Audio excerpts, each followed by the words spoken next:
You've seen them before. Men so powerful they think the world is their personal chessboard, and everyone else is just a pawn. Julian Thorne was exactly that kind of man, a billionaire tech mogul who could end a career with a single phone call. But on a rainy Tuesday night at the most exclusive restaurant in Manhattan, the power dynamic shifted in a heartbeat. He thought he was just shouting at a clumsy waitress. He thought he could humiliate her and walk away. But when she looked him in the eye and whispered one single sentence, the entire room went dead silent. The color drained from his face, his hand started shaking, and the check was never paid. What did she say? And what dark secret was he hiding? This is the story of how the mighty fall. The Obsidian wasn't just a restaurant, it was a theater of wealth. Located on the 45th floor of a skyscraper overlooking Central Park, the walls were made entirely of floor-to-ceiling glass.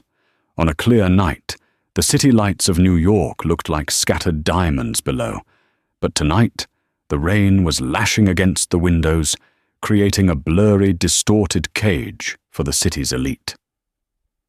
Stella Miller adjusted her apron in the back kitchen, her hands trembling slightly.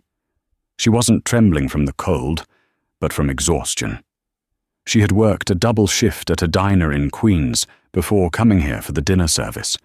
Her feet felt like they were bleeding inside her cheap, non-slip shoes, but she forced a smile onto her face. She had to. The rent was 3 months overdue, and the medical bills for her mother's dialysis were sitting on her kitchen table like a ticking time bomb. "Stella, table 4 needs water. Now!" Henri, the floor manager, snapped his fingers in her face. Henri was a man who sweated profusely despite the heavy air conditioning, constantly terrified that a bad review would cost him his job. "On it, Henri," Stella whispered, grabbing the crystal pitcher. She stepped out of the humid, noisy kitchen and into the hushed, sterile atmosphere of the dining room. The air here smelled of truffle oil, expensive cologne, and old money. The only sound was the clinking of silver against bone china and the low hum of deals being made. Tonight, the atmosphere was tighter than usual. The staff had been briefed for 3 days straight about the arrival of one man, Julian Thorne. Thorne was the CEO of Ether Dynamics, a defense contracting firm that had recently secured a $1 trillion government tender. He was known in the tabloids as the Ice King. He was 45, handsome in a sharp, predatory way, and famously cruel to service staff. There were rumors he had once bought a hotel just to fire a valet who scratched his car. Stella scanned the room and saw him. He was seated at the prime table by the window, table 1. He wasn't alone. Across from him sat a younger woman, likely a model or an aspiring actress, who looked terrified to touch her food. Thorne was barely looking at her. His eyes were glued to his phone, his thumb scrolling aggressively. Stella moved to table 4, pouring water with practiced precision, but her ears were tuned to table 1. "This is cold," Thorne's voice cut through the ambient noise like a knife. He wasn't shouting yet, but the tone was dangerous. A young busboy, no older than 19, froze near the table. "So, sir?" "The bisque. It's lukewarm. I asked for it hot," Thorne said, not looking up from his screen. "Take it away. And tell the chef if he sends me slop again, I'll have the health department shut this place down by morning." The busboy scrambled to remove the bowl, his hands shaking so hard the spoon rattled against the porcelain. Stella felt a knot of anxiety in her stomach. Thorne was in a mood. She tried to make herself invisible, moving toward the service station. She knew the type. Men like Thorne didn't see people like her. They saw furniture that occasionally spoke. If you stayed quiet, you survived. If you drew attention, you were crushed. "You there?" a voice called out. Stella froze. She turned slowly. Julian Thorne had finally looked up from his phone. His eyes were a piercing, unnatural blue, and they were locked onto her. "Me, sir?" Stella asked, clutching her tray against her chest like a shield. "Yes, you." "The blonde one with the tired eyes," Thorne sneered, loud enough for the neighboring tables to hear. "Come here." Stella walked toward table 1, feeling the gaze of the entire room shift toward her. The woman sitting across from Thorne looked down at her lap, embarrassed. "How can I help you, Mr. Thorne?" Stella asked, keeping her voice steady. "My wine glass is empty," he said, gesturing to the crystal goblet. "And I've been waiting for a refill for 3 minutes. Do you know how much my time is worth, darling? In 3 minutes, I make more than you will earn in your entire tragic little life." He laughed, a dry, humorless sound. A few businessmen at a nearby table chuckled nervously, eager to be on the billionaire's good side. "I apologize, sir. The sommelier is currently retrieving a new bottle from the cellar to ensure it's the correct vintage." Stella lied smoothly, trying to cover for the overwhelmed wine steward. Thorne narrowed his eyes. He leaned back in his leather chair, studying her. He didn't like being answered back, even if it was polite. He was looking for a fight. He needed a punching bag to vent the stress of his day, and Stella had just volunteered. "Don't give me excuses," Thorne hissed. "Just do your job. Pour the wine." At that moment, the sommelier arrived with a bottle of 1982 Chateau Margaux. He looked relieved to see Stella there and handed her the bottle to decant, his hands sweaty. This was against protocol. The sommelier should pour, but he was terrified of Thorne. Stella took the heavy bottle. She knew how to do this. She had done it 1,000 times. But as she leaned in to pour, the woman across from Thorne shifted suddenly in her seat, bumping the table leg. The table wobbled. It was a fraction of an inch, but it was enough. The red wine sloshed over the rim of the glass. Time seemed to slow down. Stella watched in horror as a single, dark crimson stream defied gravity and splashed onto the pristine, white cuff of Julian Thorne's custom-made Italian shirt. The silence that followed was deafening. It was the silence of a bomb about to detonate. For 3 seconds, nobody breathed. The drop of wine soaked into the expensive fabric, spreading like a fresh gunshot wound. Julian Thorne stared at his cuff. Then slowly, terrifyingly, he raised his eyes to meet Stella's. His face didn't turn red. It turned a pale, icy white. This was the calm before the hurricane. "You," he whispered, his voice trembling with suppressed rage. Stella immediately grabbed a linen napkin. "Sir, I am so sorry. Let me—" "Don't touch me!" Thorne roared, leaping to his feet. His chair scraped violently against the floor, the sound echoing through the large dining hall like a scream. He slammed his hand onto the table, causing the silverware to jump. The terrified woman across from him flinched, knocking over her water glass, adding to the chaos. "Do you have any idea what this shirt costs?" Thorne bellowed, looming over Stella. He was a tall man, over 6 feet, and he used every inch of his height to intimidate her. "This shirt costs more than your education. It costs more than the rent on whatever rat-infested apartment you crawl back to." "Sir, it was an accident. The table moved," Stella tried to explain, her voice shaking now. She backed away, but he stepped forward, cornering her against the service station. "I don't care if the earth moved," Thorne screamed, spitting slightly as he yelled. "You are incompetent. You are a clumsy, stupid, worthless girl who has no business being in a place like this. You're trash. You understand me? Trash!" The manager, Henri, came running over, his face pale as a sheet. Mr. Thorne, please, I apologize. She's new, I don't want your apologies." Thorne turned his fury on Henri. "I want her fired, right now, in front of me. Throw her out."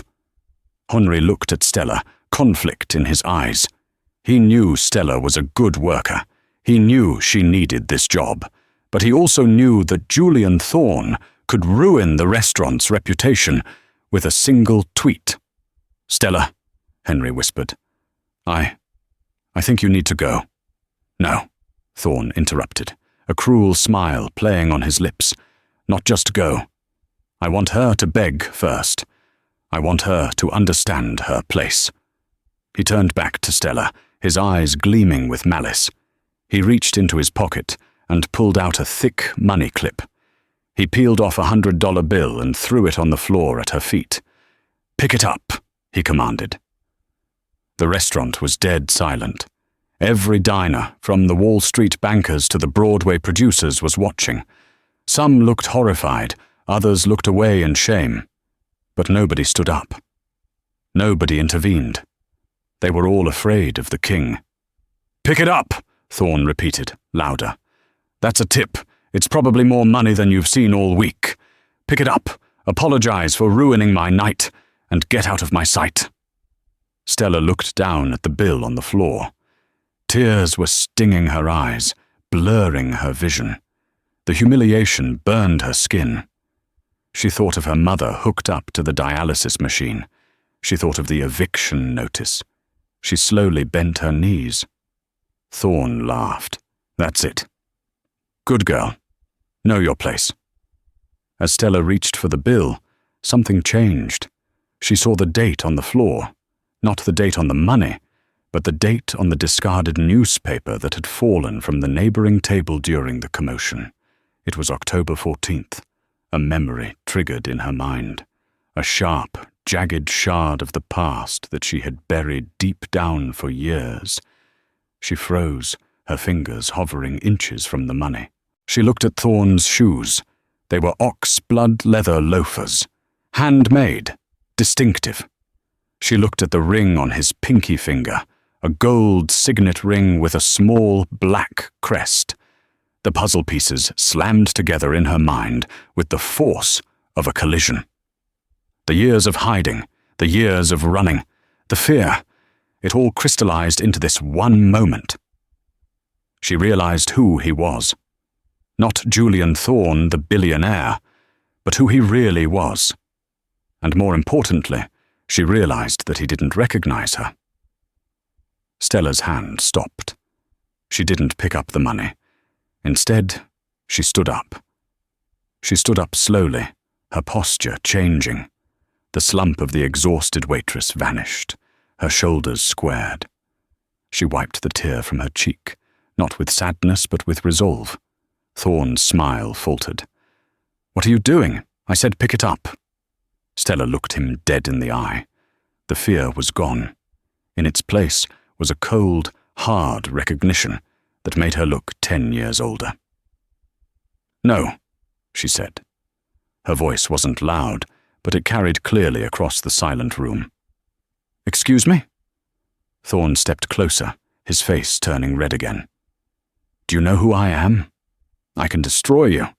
I can make sure you never work in this city again." "I know exactly who you are, Julian," Stella said, using his first name. The familiarity stunned the room.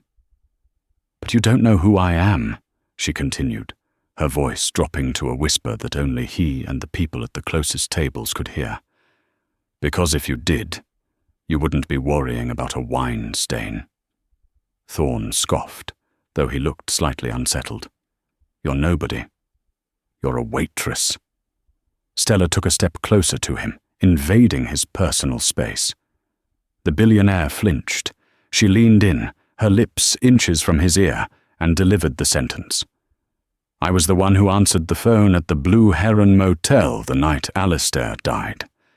Thorne froze. It was as if he had been struck by lightning. His mouth opened slightly, but no sound came out. The blood drained from his face so fast he looked like a corpse. His eyes went wide, filled with a primal, terrifying panic. The arrogant billionaire was gone. In his place was a man looking at a ghost. Stella pulled back, staring at him with a look of absolute victory. "Keep your money," she said, her voice cutting through the silence. "You're going to need it for the lawyers." She untied her apron, let it drop to the floor right on top of the $100 bill, and turned around. The sound of her footsteps walking away was the only sound in the room. Julian Thorne didn't move. He didn't shout. He didn't fire Henry. He just stood there, staring at the empty space where the waitress had been, his hand clutching the edge of the table so hard his knuckles turned white. The room remained silent, waiting for the explosion. But the explosion didn't come. Just the heavy, suffocating weight of a secret that had just been unearthed. The silence in the obsidian didn't just linger, it solidified. It hung in the air like a thick, heavy fog, suffocating the conversation at every single table. Julian Thorne, the man who had commanded the room only moments ago like a king on a throne, had collapsed back into his chair. He didn't sit. He fell, his legs giving way as if the strings controlling him had been suddenly cut. His face, usually a mask of tanned, healthy arrogance, was now the color of old ash. The young woman across from him, her name was Jessica, though Julian had barely bothered to learn it, reached out a tentative hand. She had no idea what had just happened. She had only seen the waitress whisper something, and now the most powerful man she knew looked like he was having a heart attack. "Julian?" she whispered, her voice trembling. "Julian, are you okay? Should I call a doctor?" Julian didn't hear her. The ambient noise of the restaurant, the clinking of forks, the low murmur of the city outside, had vanished for him. All he could hear was the rushing of blood in his ears and the echo of that sentence repeating over and over again in his mind. "I was the one who answered the phone at the Blue Heron Motel." He stared at his hands. They were resting on the white tablecloth, shaking violently. He clenched them into fists to stop the tremors, but it was no use. The control he had cultivated for 15 years, the fortress of money and influence he had built to hide the past, had just been breached by a woman in a stained apron. Henry, the manager, was paralyzed near the service station. He looked from the kitchen door where Stella had vanished, back to Julian Thorne. Henry was a man who understood the hierarchy of power. In his world, the customer was always right, and the billionaire was a god. But he had never seen a god look afraid. Finally, Henry shook himself out of his stupor. He rushed over to table 1, his forehead glistening with sweat. "Mr. Thorne," Henry stammered, wringing his hands, I am mortified. That girl, she is clearly unstable. I will have security remove her from the premises immediately. I will ensure she never works in this city again. The meal is on the house, of course, and—" Julian snapped his head up. His eyes were wild, bloodshot, and terrifying.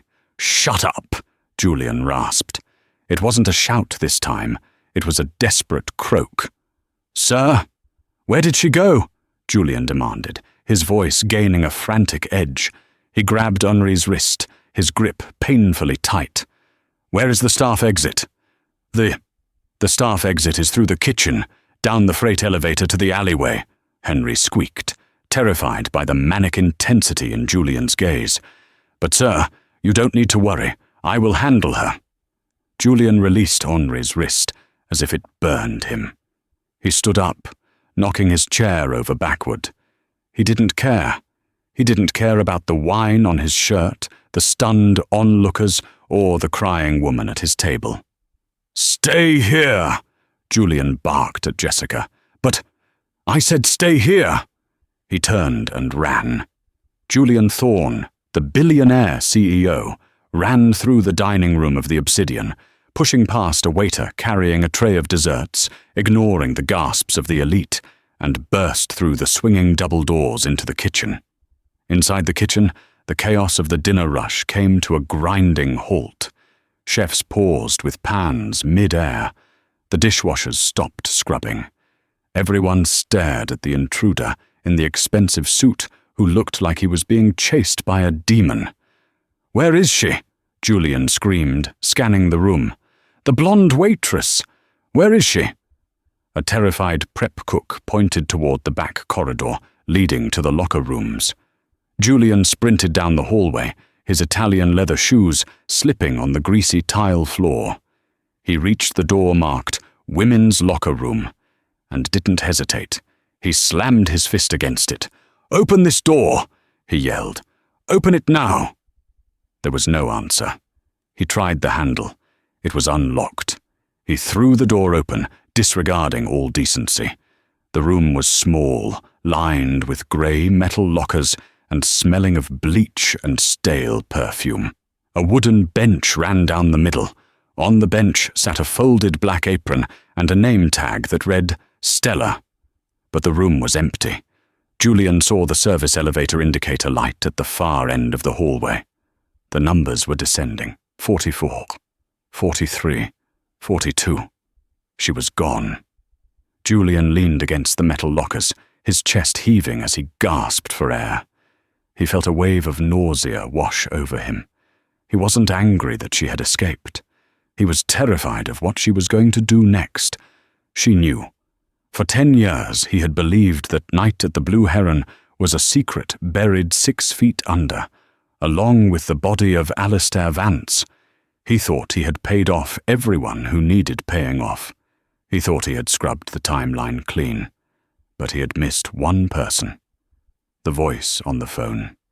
He slid down the lockers until he hit the floor, burying his face in his hands. The Ice King was melting into a puddle of panic. If she talked, if she went to the police, or worse, the press, ether dynamics would collapse. His fortune would evaporate, and he would spend the rest of his life in a federal prison cell. He had to find her. Not to fire her, but to stop her. 45 floors below, the service elevator doors dinged open, revealing a dark, graffiti-covered loading dock. The air here didn't smell like truffles. It smelled of wet cardboard, exhaust fumes, and rotting garbage. Stella Miller stepped out into the night. The rain was coming down in sheets now, a cold, relentless October deluge that soaked her to the bone within seconds. She wasn't wearing a coat. She had left it in her locker in her haste to get out.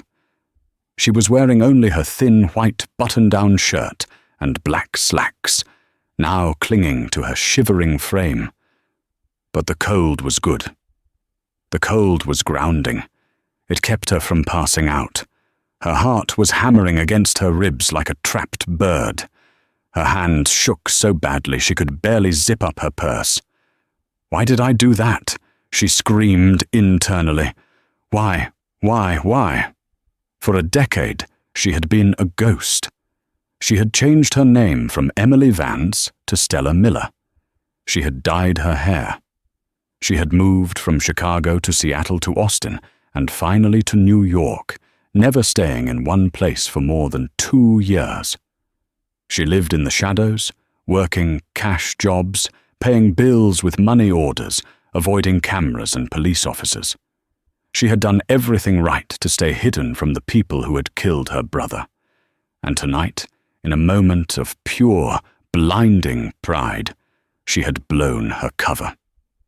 She had looked the devil in the eye and told him she knew where he buried the pitchfork.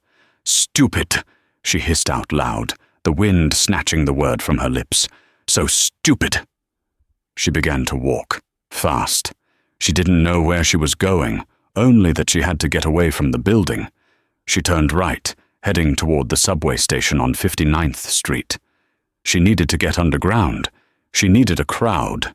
As she power-walked through the puddles, the memories she had suppressed for so long began to bleed into her reality. October 14th, 10 years ago. She hadn't been a waitress then. She was a 22-year-old college student visiting her older brother, Alistair, at the motel he managed on the outskirts of Chicago.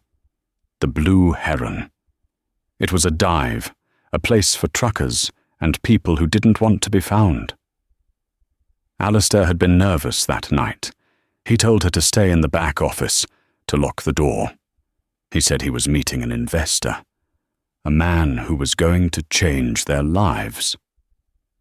Project Ether, he had called it, a software algorithm Alistair had written in his dorm room. Something dangerous, something that could crack encrypted government files. Then came the shouting, the crash of furniture, and the phone call. The phone in the back office had rung. Emily, young and naive, had picked it up, thinking it might be help. "Is it done?" a voice had asked. A distinctive, smooth, arrogant voice. "Did you get the drive?" "Who is this?" Emily had whispered. There was a pause on the line. "Who are you?" the voice had snapped. I'm calling the police," she had stammered. "Don't be foolish," the voice had replied, cold as ice. "Walk away, little girl. Walk away and forget you were ever there, or you'll end up like Alistair." She had dropped the phone. She had heard the gunshot moments later. She ran that night. She never claimed the body. She never went to the funeral. She knew that if she surfaced, the owner of that voice would find her. And tonight, 10 years later, that voice had asked for a refill of wine. Stella turned the corner onto 8th Avenue, blending into the crowd of tourists and theatre-goers. She felt exposed, as if a spotlight were tracking her from the sky. Every pair of headlights that swept over her made her flinch. Back at the restaurant, Julian Thorne was in the back of his armored Maybach limousine. The car was parked illegally in the loading zone, the engine idling silently. Julian was no longer shaking. The panic had calcified into a cold, hard resolve. He held a tumbler of scotch from the car's bar, but he wasn't drinking it. He was holding a secure satellite phone to his ear. "It's a problem, Marcus," Julian said into the phone. The voice on the other end was distorted, deep, and calm. Marcus was a man who didn't exist on paper. He fixed things that couldn't be fixed legally. "Define problem," Marcus said. "Did the merger fail?" "No," Julian said, looking out the tinted window at the rain-slicked street. "A ghost from Chicago. The Blue Heron job." There was a long silence on the line. Even Marcus, a man who had seen everything, was paused by this. "That was a decade ago, Julian. That book is closed." "It's not," Julian snapped. "There was a witness, a girl. She was in the back office. We thought she was just a transient, someone who ran off. But she's here, in New York. She was my waitress tonight." "Did she recognize you?" "She quoted me." Julian closed his eyes, the humiliation returning. "She quoted the phone call. She knows I ordered the hit on Alistair Vance." "Does she have evidence?" Marcus asked, his voice shifting to business mode. "I don't know, but she knows the truth, and she's out there, somewhere in Manhattan." "Name?" "Stella something. Stella Miller. But that's probably a fake. She worked at the Obsidian." "I'll have a team on it in 5 minutes," Marcus said. "We'll pull her employment file, get an address. If she's in the city, we'll find her." "Marcus," Julian said, his voice dropping. "No mistakes this time. I don't want her scared. I don't want her paid off." "I understand," Marcus replied. "I want her silenced," Julian said, staring at his own reflection in the black glass. "Permanently." "Consider it done." The line went dead. Julian lowered the phone. He took a sip of the scotch. It burned going down, but it didn't warm him. He looked out at the city of New York, a labyrinth of 8 million people. Somewhere in that maze, a waitress was running for her life, and the hunt had just begun. Stella reached the subway station. She swiped her Metro card with trembling fingers. Insufficient fare. "Damn it!" she cried out, slamming her hand against the turnstile. She rummaged through her purse for loose change. She had left the $100 bill on the floor of the restaurant. Her pride had cost her the escape money. She found 2 quarters and a dime. Not enough. She looked over her shoulder. A black SUV with tinted windows was cruising slowly down the street, slowing down as it passed the subway entrance. It looked like a government car or a private security vehicle. Paranoia seized her throat. They couldn't have found her this fast. Could they? She jumped the turnstile. "Hey, you!" the station agent in the booth yelled, standing up. "Come back here." Stella didn't look back. She ran down the stairs, 2 at a time, descending into the belly of the city. The sound of an approaching train rumbled in the distance, growing louder, like a beast waking up. She had to get on that train. She had to disappear before the doors closed, because she knew, with terrifying certainty, that Julian Thorne wasn't just going to let her walk away. The game of cat and mouse had started, and the mouse had nowhere left to hide. The Q train rattled through the dark tunnel, a metal worm burrowing through the earth. The lights inside the car flickered, on, off, creating a strobe effect that made the few other passengers look like stop-motion ghosts. Stella sat in the corner seat, her knees pulled up to her chest, trying to make herself as small as possible. The adrenaline that had propelled her out of the obsidian and over the turnstile was fading, replaced by a cold, sickly dread. Her wet shirt stuck to her skin like a second layer of ice. She shivered violently, her teeth chattering so hard her jaw ached. Across from her, a man with a grey beard and a coat made of trash bags muttered to himself, staring at the empty air. Stella felt a strange kinship with him. In less than an hour, she had gone from a gainfully employed woman to a vagrant. She had no home to go to. She knew that with absolute certainty. If Julian Thorne knew who she was, his men would already be at her apartment in Queens. They would be tearing through her drawers, ripping up her floorboards, smelling her perfume on her pillows. The thought made her bile rise. Her sanctuary was violated. Her cat, Barnaby, was there alone. Tears welled in her eyes, hot and stinging. I can't go back for him. I can't go back for anything. She reached into her pocket and pulled out her phone. It was a cheap Android model with a cracked screen. She stared at it, her thumb hovering over the power button. "Walk away, little girl." The voice from 10 years ago echoed in her mind. She realized then, with a jolt of horror, that she was holding a tracking beacon.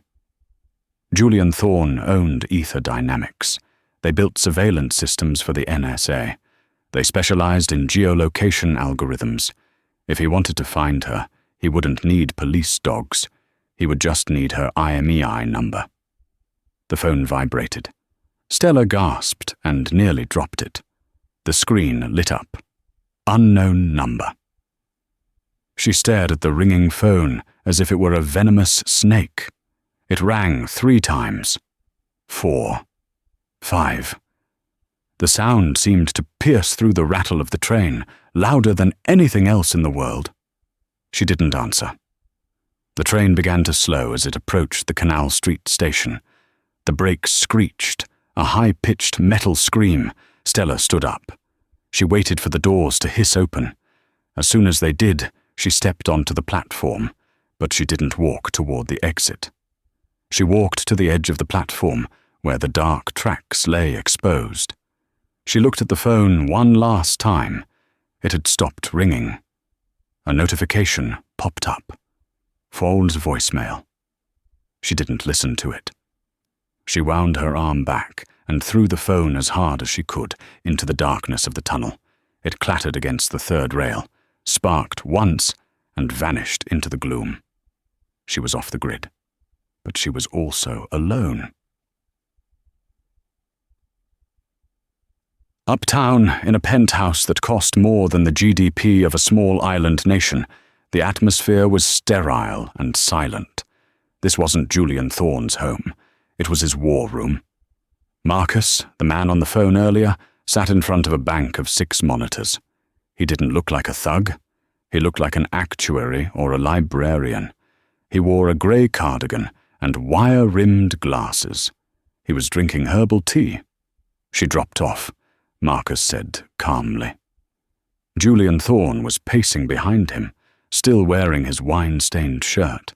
He looked manic, a caged tiger. What do you mean she dropped off? Her signal vanished near Canal Street. She likely destroyed the device or entered a dead zone. But given the timing, I'd say she destroyed it. She's smart. I don't pay you to admire her, Julian snapped. I pay you to find her. Marcus tapped a few keys. We have her file from the restaurant. Stella Miller. Social Security number traces back to a deceased woman in Ohio. Died in 1998. It's a synthetic identity. A good one, but fake. She's been running a long time. She's Emily Vance, Julian said, the name tasting like poison in his mouth. Alistair's sister. We're running facial recognition on the subway cameras now, Marcus said, pointing to a screen where hundreds of faces were being scanned and framed in red boxes. But New York is a big place, Julian, and if she knows how to disappear, she won't use credit cards. She won't use ATMs. She has to go somewhere, Julian muttered, staring at the screens. She has no money. I made sure of that. She didn't pick up the tip. People return to what they know, Marcus said, taking a sip of tea. If she's Emily Vance, she has a history. I'm pulling Alistair's old files, the archived data from the Blue Heron investigation. I told you to burn those files, Julian hissed. I never burn anything, Julian. Information is leverage. Marcus opened a new window. Old, grainy police reports, scanned from microfiche, appeared. Here. Alistair Vance. Computer science prodigy. Paranoia tendencies. He had a storage unit in the Bronx under a pseudonym. The Watchmaker. Julian stopped pacing. The Watchmaker? It was his handle on the dark web forums, Marcus explained. If he left a backup of the drive you killed him for, it would be there. She doesn't know about the drive, Julian said, trying to convince himself. She just heard the phone call. She quoted you, Julian. She knows enough. And if she's desperate, she'll go looking for leverage. She'll go to the storage unit. Marcus typed a command. I'm sending a team to the Bronx. And Julian? What? If we find the drive, the price goes up. Considerably. Julian glared at the back of Marcus's head. He hated relying on men like this. But he had no choice. Just get it done. The rain had turned into a mist that coated everything in a slick, oily sheen. Stella walked out of the subway at a station in the South Bronx, miles away from the glittering lights of Manhattan. Here, the buildings were low and squat, covered in security grates. The streets were empty. She was running on autopilot. A memory, 10 years old, was guiding her feet. If anything happens to me, Em, Alistair had said, 2 days before he died, go to the Iron Vault, box 404. The code is your birthday, backwards. At the time, she had laughed at him. Alistair was always playing spy games. She thought he was being dramatic. After he died, she had been too terrified to go near anything associated with him. She thought the Iron Vault was a trap. Now, it was her only hope. She found the building down a dead-end street. It was an old self-storage facility that looked like a fortress. Brick walls, barbed wire, a heavy steel gate. The sign above the door said, Iron Vault Storage, in fading red letters. It was 2:00 a.m. The office was closed, but the keypad at the gate glowed green. Stella approached it, her heart thumping against her ribs. She punched in a code, not her birthday. That would be too easy. She punched in the code Alistair had made her memorize for his treehouse when they were kids. 7719. The gate buzzed. A heavy mechanical clank echoed, and the gate slid open just enough for her to squeeze through. She was in. The facility was a maze of orange metal doors. The fluorescent lights overhead buzzed like angry hornets. It was cold, colder than outside. It felt like walking through a mausoleum. She found Unit 404 on the 4th floor. It was a small locker, no bigger than a gym locker. It was secured with a heavy padlock. Stella stared at it. She didn't have a key. She sank to her knees, the exhaustion finally catching up with her. "Alistair," she whispered, "you didn't give me a key, you idiot." She rested her forehead against the cold metal door. She was trapped. She had come all this way for nothing. Then she remembered. Alistair didn't trust keys. Keys could be stolen. She looked closely at the lock. It wasn't a key lock. It was a biometric scanner, an incredibly old, bulky model from the early 2000s. It required a fingerprint. "My birthday," she whispered. He didn't mean a number. He meant me. She placed her right thumb on the scanner. The glass was dirty and scratched. Nothing happened. "Come on," she pleaded. She wiped her thumb on her pants and pressed it again, harder. A red light blinked. Access denied. Panic clawed at her throat. Maybe the system was dead. Maybe the power was cut. She tried her index finger. Access denied. She tried her middle finger. Access denied. "Please," she sobbed. She switched hands. She tried her left thumb. The machine whirred.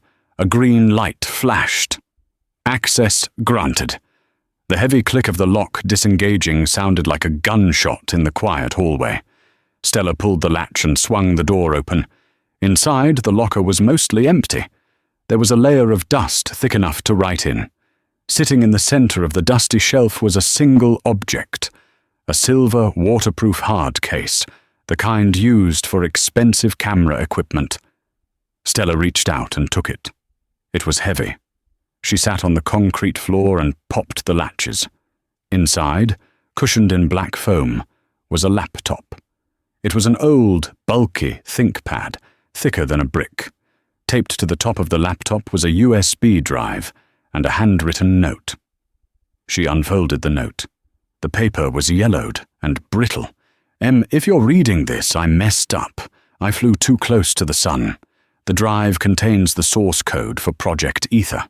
It also contains the audio recordings of my meetings with Thorne. He thinks he's buying a security system. He's actually buying a back door into the global banking infrastructure. He wants to be a king, Em. This drive is the only thing that can stop him. Don't trust the police. Thorne owns them. Take this to the watchmaker. Use the laptop to contact him. The address is saved in the browser. I love you, kiddo. Ali. Stella stared at the note, her tears falling onto the paper, blurring the ink of her brother's signature. He had known. He had known he was going to die, and he had prepared this for her. She picked up the USB drive. This small piece of plastic was the reason Alistair was dead. This was the reason she had lived in fear for 10 years. She opened the laptop. The battery was long dead, but she found an outlet in the hallway. She plugged it in.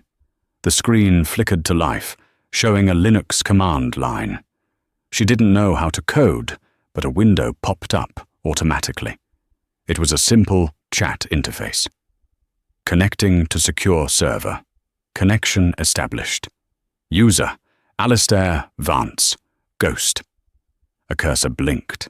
Stella typed, her fingers trembling. Alistair is dead. This is Emily. She waited.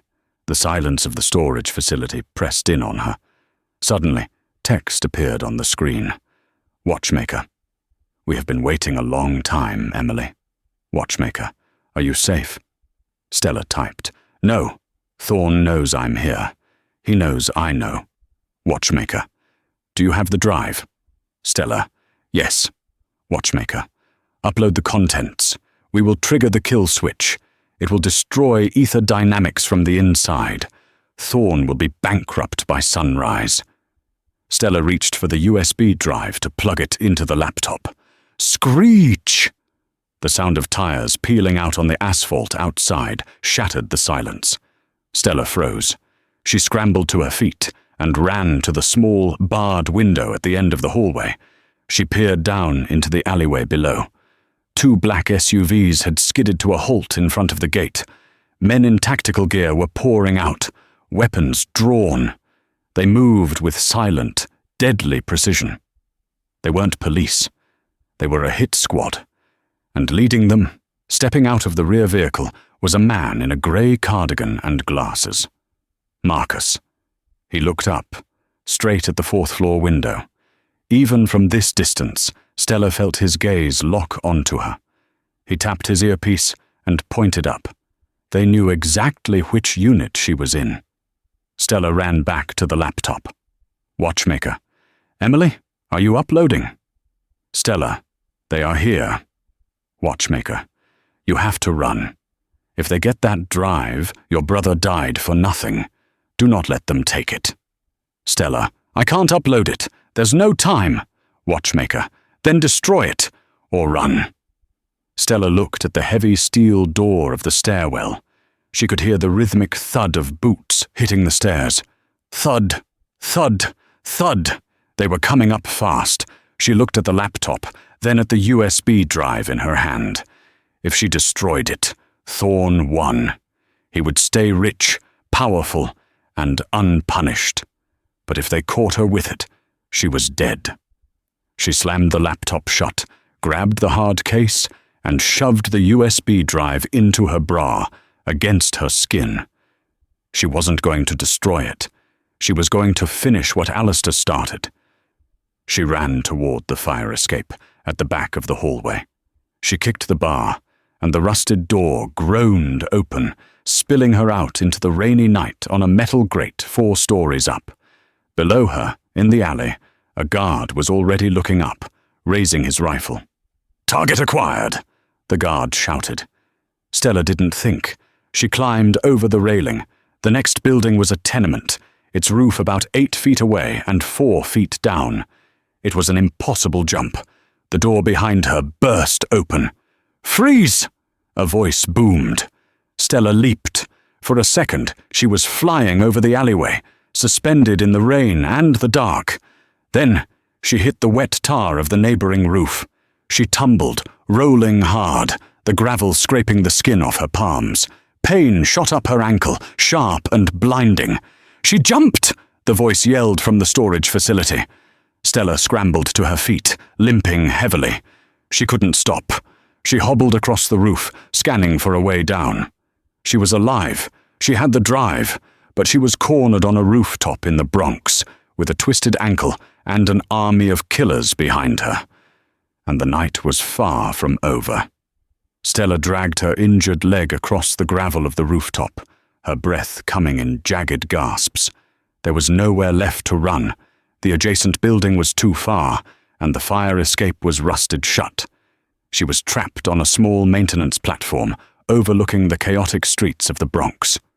She slumped against an HVAC unit, shielded from the wind, but not the cold. Her hands were shaking uncontrollably as she cracked open the silver case. She pulled out the ThinkPad. It had 4% battery remaining. "Come on," she sobbed, jamming the USB drive into the port. The screen flickered. The Watchmaker chat window was still open. Watchmaker. Uplink detected. We are ready to broadcast. Press enter to execute. Behind her, the crunch of heavy boots on gravel froze her blood. "It's over, Stella." She turned slowly. Marcus stood 10 feet away, his silhouette framed by the city lights. He wasn't holding a gun. He was holding a phone. On the screen, she could see Julian Thorne's face, pale and furious. "Don't do it!" Thorne's voice crackled from the speaker. "Whatever you think that drive will do, it won't save you. I will give you $5 million. Right now, just hand the laptop to Marcus." Stella looked at the screen, then down at the laptop. Her finger hovered over the enter key. $5 million, Thorne pleaded, his voice cracking. "You can disappear. You can live like a queen. Nobody cares about Alistair anymore, Stella. He's dust. Stella looked up at Marcus, then at the phone. For the first time all night, she smiled. It was a cold, dangerous smile. He's not dust, she whispered. He's the code that's about to bury you. Marcus, kill her! Thorne screamed. Marcus reached for his waistband, drawing a suppressed pistol. Stella hit enter. Executing script. Judgment Day. XO. Instantly, the laptop screen went black. A second later, every phone in the vicinity buzzed. Then a siren began to wail. Not a police siren, but an emergency alert system tone blasting from the city below. In the penthouse uptown, Julian Thorne watched in horror as his massive wall of monitors turned red. The Ether Dynamics logo was replaced by a single image, Alistair Vance's face. Then, the audio played. It wasn't just playing in the room, it was hijacking the audio feed of every major news network that Ether provided security for. It was playing on the digital billboards in Times Square. Walk away, little girl. Walk away and forget you were ever there, or you'll end up like Alistair. The voice was unmistakable. It was Julian Thorne. Then came the second clip, Alistair's voice, recorded 10 years ago. Thorne, you're asking me to build a back door into the Federal Reserve. This isn't defense. This is theft on a global scale. Thorne, it's only theft if you get caught, and dead men don't talk. On the rooftop, Marcus lowered his gun. He looked at his phone, which was now broadcasting the confession of his boss to the entire world. He looked at Stella, who was sitting broken but triumphant in the rain. You ruined him, Marcus muttered, a look of shock on his face. I didn't, Stella said softly, closing the laptop. He ruined himself. I just turned on the lights. Sirens wailed from the street below. Real police sirens this time, converging on both the rooftop and the penthouse uptown. The flashing red and blue lights illuminated Stella's face. She didn't run. She didn't hide. She leaned back against the cold metal, closed her eyes, and finally, after 10 years, she exhaled. Julian Thorne was arrested 40 minutes later, dragged out of his penthouse in handcuffs while news helicopters circled above. The Ice King didn't look powerful anymore. He looked small, shivering in the rain just like the waitress he had shouted at. The stock of Ether Dynamics plummeted to zero before the sun even came up. As for Stella, she didn't disappear again. She testified. She stood in open court, used her real name, Emily Vance, and looked Thorne in the eye as the judge read the guilty verdict. She never went back to waiting tables. Using the reward money from the whistleblower fund, she opened a small cybersecurity firm dedicated to protecting people who couldn't protect themselves. She called it the Blue Heron. Sometimes, late at night, she would walk past the Obsidian. She'd look up at the glass tower where a billionaire once thought he could crush her. She realized now that power isn't about money or suits or shouting. Power is the truth. And all it takes is one voice, one sentence, to bring a glass castle crashing down. Wow, what a journey. From a humiliated waitress to the woman who took down a corrupt empire. This story reminds us that no matter how powerful someone seems, the truth is always stronger. If you enjoyed this story, please hit that like button. It really helps the channel grow. And I want to know what you think. If you were in Stella's shoes, would you have taken the $5 million? Or would you have exposed the truth? Let me know in the comments below. Don't forget to subscribe and turn on the notification bell so you never miss a story. Thanks for watching, and I'll see you in the next video.